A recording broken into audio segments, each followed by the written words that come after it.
Bismillahirrahmanirrahim. Assalamualaikum warahmatullahi wabarakatuh. Tuan-tuan dan puan-puan yang dirahmati Allah Subhanahu wa ta'ala sekalian, mari kita memulakan pengajian kita dengan membaca ummul kitab Al-Fatihah. A'udzu billahi minasy syaithanir rajim. Bismillahirrahmanirrahim.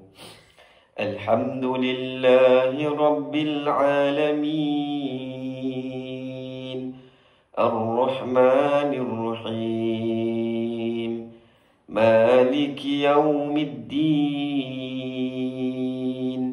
Iyyaka na'budu wa iyyaka nasta'in. اهدنا الصراط المستقيم صراط الذين أنعمت عليهم غير المغضوب عليهم ولا الضالين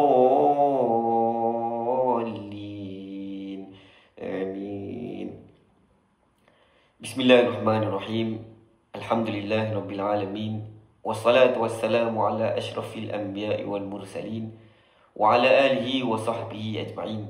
سبحانك لا علم لنا إلا ما علمتنا إنك أنت العليم الحكيم. أما بعد.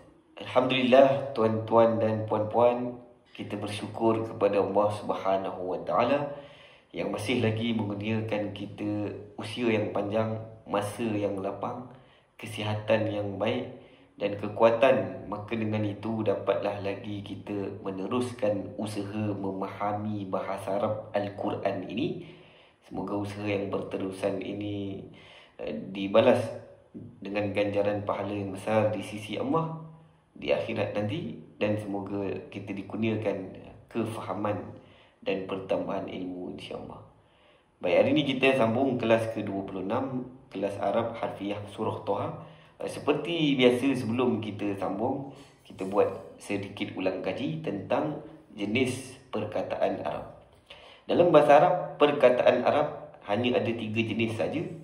Yang pertama isim, yang kedua fi'il, yang ketiga harf. Kalau terjemah ke bahasa Melayu, isim ni kata nama, fi'il kata kerja, manakala harf kata sendi. Baik, mari tengok beza 3 jenis perkataan ini. Beza yang pertama dari segi pattern. Baik, kalau dari segi pattern, isim dan fi'il ada pattern. Maknanya kalau nak faham makna isim dan fi'il tu kena tengok pattern. Manakala haraf dia tidak ada pattern. Kemudian dari sudut ganti nama diri tersembunyi, yang fi'il ni ada ganti nama diri tersembunyi. Nanti kita boleh kenal ganti nama diri tersembunyi itu melalui pattern. Baik, isim ada pattern juga, tapi dia tak ada ganti nama diri tersembunyi. Manakala haraf, pattern tak ada, ganti nama diri tersembunyi pun tidak ada. Baik, mari tengok contoh. Kita tengok dahulu contoh isim. Contoh di sini makruh dengan marhum. Makruh dengan marhum ni dia ada mim waw. Baik, isim kalau ada mim waw, dia mengikut pattern maf'ul, maka dalam terjemahan mesti ada imbuhan di. Baik, saya sebutkan terjemahan. Makruh maknanya yang dibenci, manakala marhum yang dirahmati. Dua-dua isim ni ada imbuhan di. Kita tahu ada imbuhan di sebab kita tengok dia punya pattern dia. Cara nak tengok pattern, tengok huruf tambahan. Huruf tambahannya mim waw. Kemudian tengok baris. Baik, di sini makruh dengan marhum ni mengikut pattern maf'ul. Isim yang mengikut pattern maf'ul, dia punya terjemahan ada tambah imbuhan di. Baik, mari tengok pula contoh fi'il.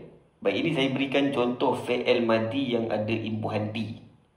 Baik, tadi makruh maknanya yang dibenci. Kalau kuriha, dia telah dibenci. Di sini ada imbuhan di juga. Tapi ini fi'il madi, ada dia telah.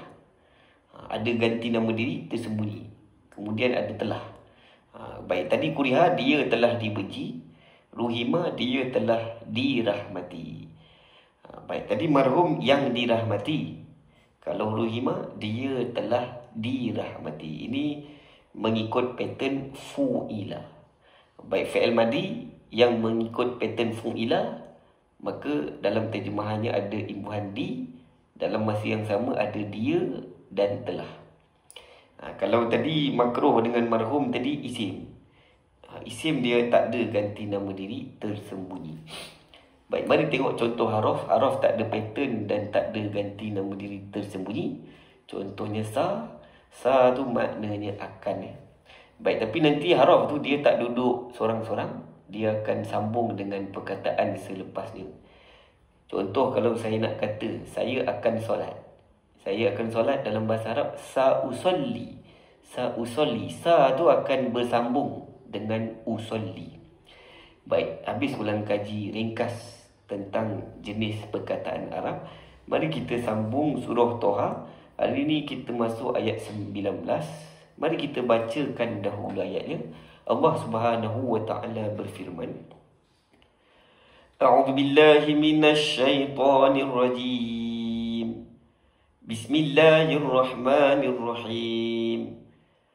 Qala alqiha ya Musa. Terjemahannya, Allah berfirman, lemparkanlah ia, wahai Musa. Baik, sedikit penjelasan. Ini sambungan cerita tentang Nabi Musa alaihi salam. Diceritakan bahawa Nabi Musa telah berdialog terus dengan Allah Subhanahu wa taala. Allah berfirman kepada Nabi Musa sebelum tu. Allah tanya kepada Nabi Musa, benda apa di tangan kananmu? Lalu Nabi Musa pun jawab. Kemudian Allah perintahkan Nabi Musa lemparkan. Kemudian Nabi Musa pun lemparkan terus. Bila ditanya, Nabi Musa terus jawab. Bila disuruh, Nabi Musa terus buat. Itulah ciri-ciri orang yang bertakwa kepada Allah Subhanahu wa taala. Allah suruh lempar, Nabi Musa pun terus melemparkan tongkat tersebut. Lalu tongkatnya bertukar jadi ular yang besar. Dan itu adalah mukjizat yang akan dibawa oleh Nabi Musa bertemu dengan Fir'aun. Tongkat bertukar jadi ular. Zaman Fir'aun ni banyak tukang sihir. Tukang sihirnya bukan 10 orang, bukan 100, bukan 1000. Dikatakan bahawa dalam tafsir nanti 10,000. Zaman tu zaman ramai tukang sihir. Maka dijadikan mukjizat Nabi Musa tu lebih hebat dari semua tukang sihir. Kalau tukang sihir boleh tukar tali jadi ular, tapi bukan tukar betul-betul, ilusi saja. Ilusi mata saja, silap mata. Tapi Nabi Musa punya tongkat memang betul-betul tukar jadi ular. Dan itu mukjizat yang Allah berikan untuk memantapkan lagi, untuk meneguhkan bukti-bukti kerasulan Nabi Musa AS. Baik, poin penting di sini adalah apabila Allah suruh lempar, Nabi Musa dengan segera mentaati dan melaksanakan apa yang Allah perintahkan. Itulah ciri-ciri para Nabi dan Rasul. Dan kita kena ikut para Nabi dan Rasul. Apabila Allah perintahkan, kena segera untuk laksanakan. Baik, mari tengok word by word perkataan yang ada. Yang pertama di sini, qala. Qala terjemahannya, dia telah berkata. Baik, mari tengok jenis perkataan ni. Qala termasuk bawah kategori fi'il madi. Kalau kira bilangan huruf dia ada 3, jadi ini fi'il 3 huruf. Fi'il 3 huruf biasanya ikut pattern fa'ala. Kalau ikut pattern fa'ala, sepatutnya semua huruf baris atas. Tengah ni pun kena baris atas. Tapi tengahnya tak ada baris sebab huruf illah. Huruf illah ni alif, waw, ya. Dia tak boleh ada baris kecuali keadaan tertentu. Baik, yang ini alif ni memang telah ditetapkan. Dia tak boleh letak baris di situ. Walaupun tak ada baris, tapi dia tetap fi'il madi. Secara harfiahnya dalam terjemahan harfiahnya automatik ada dia telah. Tapi di sini penterjemah tak tulis dia telah. Kemudian penterjemah tulis berfirman. Baik, orang Melayu dia spesifikkan. Kalau yang berkata tu raja, orang Melayu kata bertitah. Kalau Nabi yang kata, orang Melayu terjemah bersabda. Nabi SAW bersabda. Kalau Allah yang kata, kita orang Melayu terjemah berfirman. Tapi makna asalnya berkata. Kemudian sebenarnya ada telah. Tapi penterjemah tak tulis telah sebab nak meringkaskan terjemahan. Kemudian sebenarnya ada dia, tapi Tuhan tulis terus dia tu siapa di sini supaya jelas dia di sini Allah Subhanahu wa taala. Allah berfirman, lemparkanlah ia di sini tongkat, wahai Musa.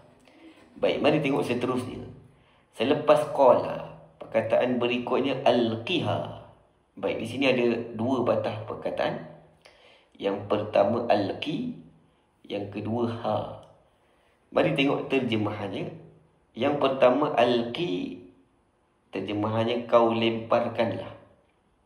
Baik, yang kedua ha, terjemahannya dia perempuan, ataupun nya perempuan, ataupun ia perempuan. Baik, mari tengok jenis perkataan ni. Yang pertama alqi itu fi'il amar. Fi'il amar ni kata kerja suruhan. Baik, kat sini tanda fi'il amar. Tanda fi'il amar kat sini dia ada hamzah kotak. Fi'il amar kalau ada hamzah kotak ni maknanya dia kategori fi'il 4 huruf.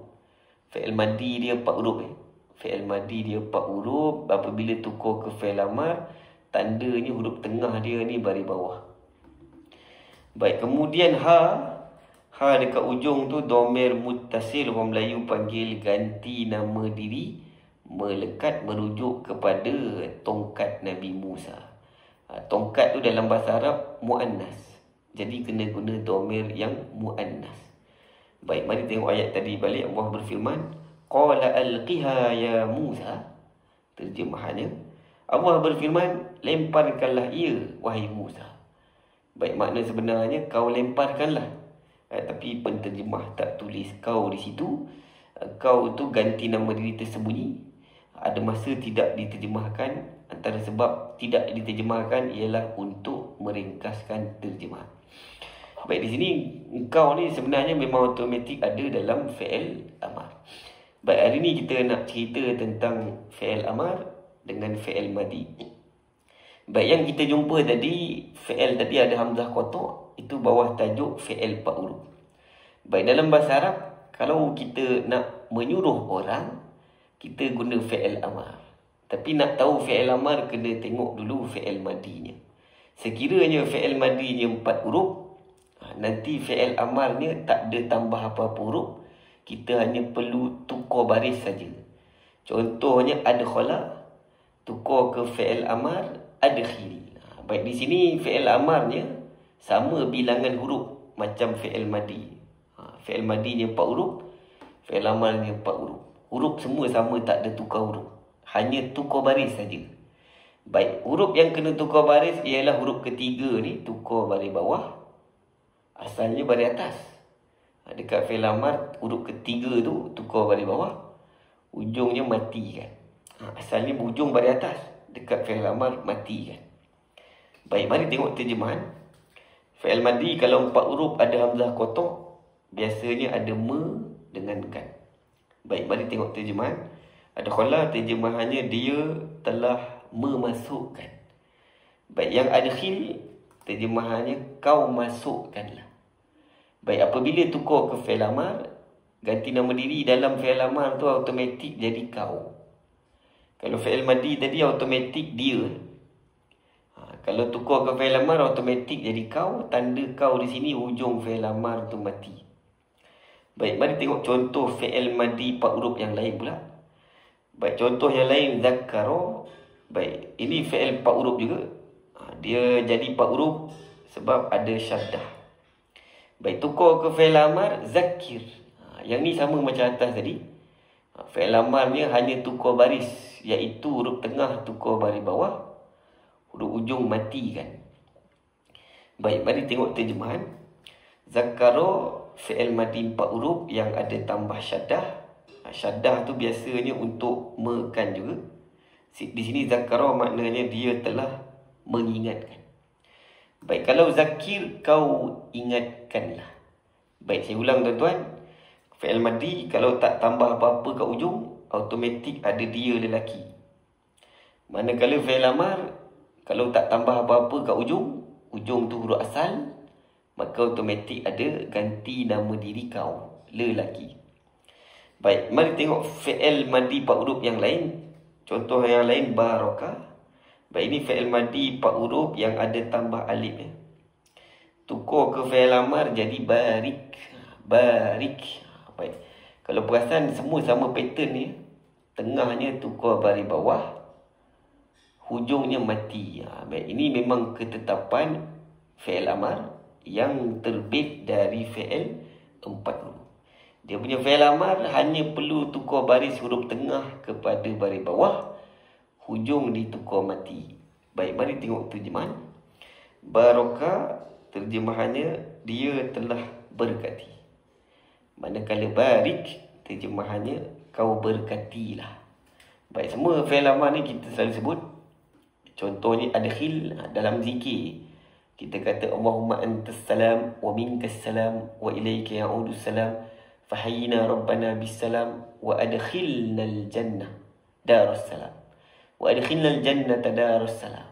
Terjemahannya, kau masukkanlah kami ke dalam syurga yang penuh dengan keselamatan. Yang ni pun selalu baca dalam doa. Kita kata dalam doa, Allahumma zakkirna minhuma nusina.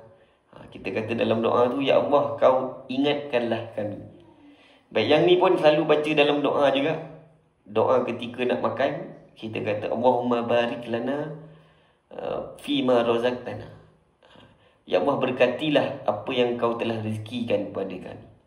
Nanti masuk bulan Rajab pun kita baca doa, Allahumma barik lana fi Rajab wa Sya'ban wa ballighna Ramadan.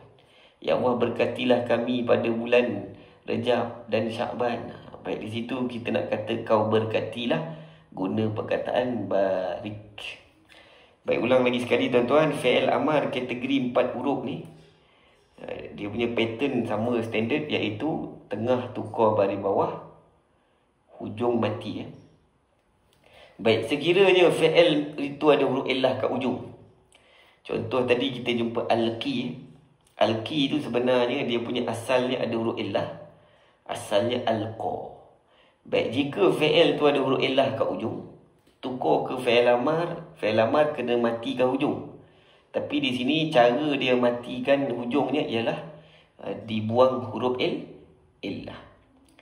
Baik, di sini huruf illah ni dekat fi'il madi ada huruf illah, tapi dekat fi'il amar kena matikan.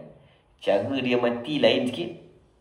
Cara dia mati ialah dibuang huruf illah. Baik, kalau ada orang keliru, al-ki ni kenapa baris bawah ni? Baik, maka kita katakan qaf ni dia huruf tengah dia sebenarnya. Huruf ujung dia huruf illah, tapi telah dibuang. Ujung huruf illah tu telah dibuang. Baik, mari tengok terjemahan. Baik, alqa maknanya dia telah melemparkan. Manakala alqi, kau lemparkanlah. Baik, mari tengok contoh lain. Zakka, tukar ke fi'il amar zakki. Baik, di sini zakka hujungnya ada huruf illah. Apabila tukar ke fi'il amar, hujung fi'il amar kena matikan. Tapi di sini cara dia matikan ialah dengan dibuang huruf illah. Jadi nampak baris bawah ni kan? Tapi ini bukan huruf ujung dia. Huruf ujung ni huruf illah. Tapi huruf illahnya dekat fi'il amar telah dibuang. Kenapa buang? Sebab fi'il amar kena matikan. Macam mana cara dia mati? Dibuang huruf illah. Baik, mari tengok terjemahan. Yang pertama, zakka. Zakka tadi maknanya dia telah mensucikan. Manakala zaki, kau sucikanlah. Baik, tengok contoh lain. Contoh lain, afa dengan afi. Selalu kita jumpa afi, iaitu ketika dalam doa duduk antara dua sujud, kita kata Allahumma ghfirli, Rabbi ghfirli, Rabbi ghfirli warhamni wajburni warfa'ni warzuqni wahdini wa'afini wa'afi. Di situ ada jumpa perkataan afi. Baik, afi ni fi'il amar. Dia terbit dari perkataan afa. Baik, afa ni fi'il 4 huruf. Tukar ke fi'il amar, huruf tengah tu tukar baris bawah. Hujung mati, tapi di sini cara dimatikan hujung ialah dengan dibuang huruf illah. Baik, mari tengok terjemahan. Afa, terjemahannya dia telah sihatkan. Kalau afi maknanya kau sihatkanlah. Baik, saya ulang lagi sekali. Fi'il amar kategori 4 huruf ni, Huruf tengahnya baris bawah, manakala hujung dimatikan. Tapi di sini cara dia mati ialah dibuang huruf illah. Baik, mudah-mudahan jelas di situ. Kemudian tuan-tuan, dalam fi'il amar ni automatik ada ganti nama diri kau. Kau di sini kita anggap dia ganti nama diri tersembunyi. Fungsi dia pelaku. Baik, habis cerita tentang fi'il amar tadi. Seterusnya kita nak ulang kaji tajuk ganti nama diri dia perempuan. Minggu lepas kita sudah cerita. Hari ini kita ulang lagi sekali tentang ganti nama diri dia perempuan. Baik, kita nak fokus pada ganti nama diri dia yang tersembunyi, fungsinya pelaku. Dengan ganti nama diri melekat, fungsinya diperlakukan. Baik, kalau pelaku ni dia yang buat perbuatan tu. Dia yang melakukan. Kalau diperlakukan ni maknanya dia yang kena perbuatan. Dia mangsa. Baik, mari tengok contoh. Contoh yang pertama, dia telah bantu aku. Dia telah bantu aku, dia di sini pelaku. Kalau pelaku kita anggap tersembunyi. Nanti dia tu tersembunyi dalam perkataan bantu ni. Baik, mari tengok terjemahan. Terjemahannya a'anatni. A'anatni. Baik, di sini ayat ni guna fi'il, iaitu a'anat. Dalam fi'il tu ada ganti nama dia. Dia di sini fungsinya pelaku, kita anggap tersembunyi. Tandanya ta. Baik, aku di situ ni. Baik, kalau saya tukar fi'il. Saya tukar fi'il mudhari'. Saya kata di sini dia akan bantu aku. Tadi dia telah bantu, maka kita guna fi'il madi. Yang sekarang dia akan bantu, kena guna fi'il mudhari'. Sebab akan berlaku, kena guna fi'il mudhari'. Apabila tukar ke mudhari', ganti nama diri tu nanti akan bertukar tandanya. Kenapa bertukar tanda? Sebab bila tukar fi'il, tukar pattern. Bila tukar pattern, tukar tandanya. Baik, mari tengok seterusnya. Dia akan bantu aku dalam bahasa Arab. Satu'inuni. Di sini dia ni tandanya ta dekat depan fi'il mudhari'. Ta ni pula dia baris depan sebab tengok bilangan fi'il madi tadi. Fi'il madi 4 huruf, apabila tukar ke mudhari', huruf pertama tu kena baris depan. Jadi di sini ta tanda ganti nama dia perempuan. Kemudian ta tu baris depan sebab tengok fi'il madi dia kategori 4 huruf. Fi'il madi dia ada hamzah kotak ni kategori 4 huruf. Baik, ulang lagi sekali. Dia dalam fi'il madi, tandanya ta mati. Baik, apabila tukar dia tu dalam fi'il mudhari', bila tukar fi'il bertukar pattern. Bila tukar pattern, tukar tanda. Tandanya ta di depan fi'il mudhari'. Ta tu kenapa baris depan? Yang ni sebab dia terbit dari fi'il 4 huruf. Kalau fi'il madi tu bukan 4 huruf, ta ni baris atas. Di sini ta baris depan sebab fi'il madi dia kategori 4 huruf. Dulu kita dah jelaskan. Baik, seterusnya. Kalau saya tukar dia tu jadi diperlakukan. Kalau diperlakukan ni dia dikira ganti nama dia melekat. Dia tak termasuk dalam fi'il tapi dia melekat. Tapi dia tak termasuk, dia dikira perkataan lain. Nanti kalau saya tukar fi'il, dia tu semua sama walaupun tukar fi'il. Baik, mari tengok. Dia dekat fi'il madi. Baik, contoh di sini aku telah bantu dia. Dalam bahasa Arab, a'antuha. A'antuha. Baik, di sini dia diperlakukan. Dia di sini yang dibantu. Jadi dia diperlakukan. Maka kena guna ganti nama diri melekat. Baik, ganti nama diri melekat ni dia dikira perkataan lain. Dia tak termasuk dalam fi'il tu. Kalau saya tukar ke fi'il, saya tukar ke mudhari'. Contohnya aku akan bantu dia. Baik, ini dah tukar ke fi'il mudhari'. Baik, bila dah tukar ke fi'il mudhari', ha tu tetap sama. Saya baca terjemahannya. Sa'u'inuha. Sa'u'inuha. Baik, di sini dia ni apabila fungsinya diperlakukan, kita guna ganti nama diri melekat. Ganti nama diri melekat ni bila tukar fi'il, dia tak bertukar pun. Kenapa tak bertukar? Sebab dia tak termasuk dalam fi'il. Dia dikira perkataan lain. Baik, kalau tukar ke fi'il amar, contohnya kau bantulah dia. Kau bantulah dia. Dia di sini perempuan. Baik, tetap sama iaitu ha. Saya baca terjemahannya. A'inha maknanya kau bantulah dia. Dia tadi dekat selepas fi'il madi ha, selepas fi'il mudhari' pun ha, selepas fi'il amar pun ha. Dia tak bertukar, sama. Sebab dia di situ ganti nama diri melekat. Apabila guna ganti nama diri melekat, ganti nama diri tu hanya melekat saja, dia tak termasuk dalam fi'il. Jadi bila tukar fi'il, pattern bertukar, ha tu tetap sama sebab ha tu dikira perkataan lain. Tapi kalau dia tu pelaku ni dia tersembunyi dalam fi'il, kita letak tanda. Tanda tu akan bertukar apabila kita tukar fi'il. Baik, mari tengok contoh lain. Contoh seterusnya, dia telah kejutkan aku. Dalam bahasa Arab, aiqadhatni. Baik, di situ dia yang kejut aku. Jadi dia di sini pelaku. Kalau pelaku kita anggap tersembunyi dalam fi'il, maka kena letak tanda. Dalam fi'il madi tandanya ta mati di hujung. Baik, kalau tukar ke mudhari', contohnya dia akan kejutkan aku. Dalam bahasa Arabnya satuqidhuni. Baik, di sini dia ta dekat depan ni.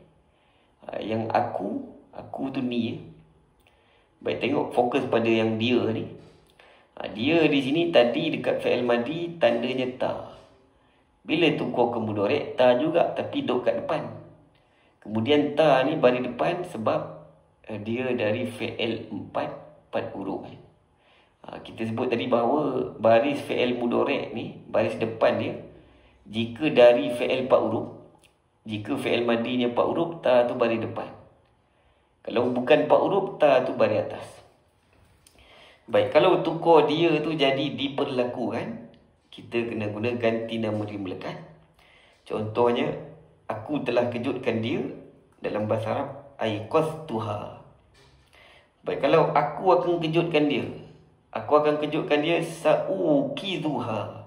Sama, tadi ha, sini pun ha. Baik, kalau tukar ke fi'il amar, kau kejutkanlah dia, aiqidha. Baik, di sini ha ni semua sama. Kenapa sama? Sebab ini ganti nama diri melekat. Ganti nama diri melekat ni dia tak dikira termasuk dalam fi'il. Jadi apabila tukar fi'il, bertukar pattern, ha tu tak bertukar sebab dia dikira perkataan lain. Masa bila kita guna ganti nama diri melekat ni, apabila fungsi dia tu yang diperlakukan, yang kena perbuatan. Bila dia diperlakukan, guna ganti nama diri melekat. Ganti nama diri melekat tak termasuk dalam fi'il. Jadi bila tukar fi'il, dia sama saja. Kalau yang tersembunyi ni termasuk dalam fi'il, apabila tukar fi'il, lain tandanya. Baik, tengok aku pula. Baik, di sini diperlakukan ni dia. Jadi dia ni sama. Yang aku di sini pelaku. Bila pelaku dia jadi lain tanda. Di sini aku tandanya tu. Yang aku di sini tandanya hamzah. Yang kau di sini pelaku tandanya mati ujung ni. Ini fi'il amar kita dah bincang tadi. Fi'il amar apabila ujung mati, automatik ada kau. Baik, tadi kita bincang tadi fi'il amar kategori 4 huruf tadi, yang ada hamzah kotak tadi, tengah baris bawah, ujungnya mati. Ujung mati tu automatik ada kau lelaki. Baik, mudah-mudahan jelas di situ tuan-tuan. Balik ke surah Toha tadi, perkataan seterusnya ya. Ya maknanya wahai. Ini adalah haruf seru. Orang Arab panggil haruf nida. Baik, mari tengok ayat tadi. Allah berfirman, qala alqiha ya Musa. Allah berfirman, lemparkanlah ia wahai Musa. Di situ diterjemahkan hai. Hai itu sama makna dengan wahai. Baik, selepas ya yang berikutnya Musa, maknanya Musa juga. Itu adalah kalimat isim. Baik, Musa di sini diseru. Kalau diseru sepatutnya kena baris depan. Sepatutnya ya Musayu. Tapi hujung tu huruf illah, maka tak boleh letak baris. Baik, habis surah Toha tadi. Sekarang kita nak buat sedikit latihan.